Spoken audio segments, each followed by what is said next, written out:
जय झूलेलाल। असांजे चैनल में तव्हां सभिनीनि जो स्वागत आहे। अॼु जी ख़बर बिलासपुर मां आहे, जंहिंजो विषय आहे त तुलसी पूजन दिवस मल्हायो वियो।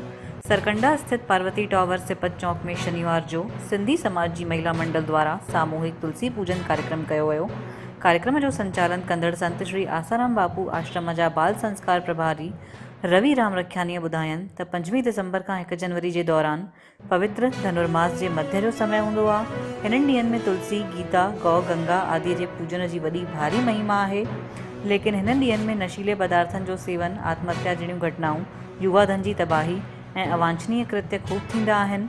अतः संत श्री आसाराम बापू जी प्रेरणा सां 5 दिसंबर खे सॼे विश्व में तुलसी पूजन दिवस मल्हायो वञे थो। महिला मंडल जी कंचन रोहरा ॿुधायनि त तुलसीअ सां कैंसर जहिड़ा असाध्य रोग बि दूर थी वेंदा आहिनि। तुलसी पूजन, सेवन ऐं रोपण सां आरोग्य लाभ, आर्थिक लाभ सां गॾु ई आध्यात्मिक लाभ जी बि प्राप्ति थींदी आहे। जन जन ताईं तुलसीअ जी महिमा ॿुधाइण लाइ इहो कार्यक्रम 10 दिसंबर खां लगातार बिलासपुर ज़िले जे 70 स्थाननि ते इहो कार्यक्रम कयो वञी चुकियो आहे ऐं 10 जनवरी ताईं हलंदो।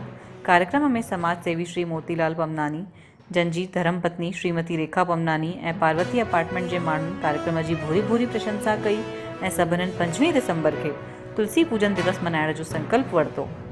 हिन में पार्वती टावर जे सभिनीनि मेंबर्स शामिल थिया।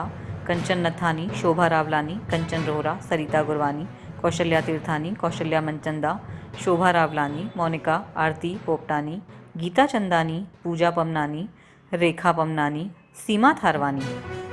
बिलासपुर जी हिन ख़बर खे लाइक कयो, शेयर कयो, असांजे चैनल खे सब्सक्राइब कयो। जय झूलेलाल।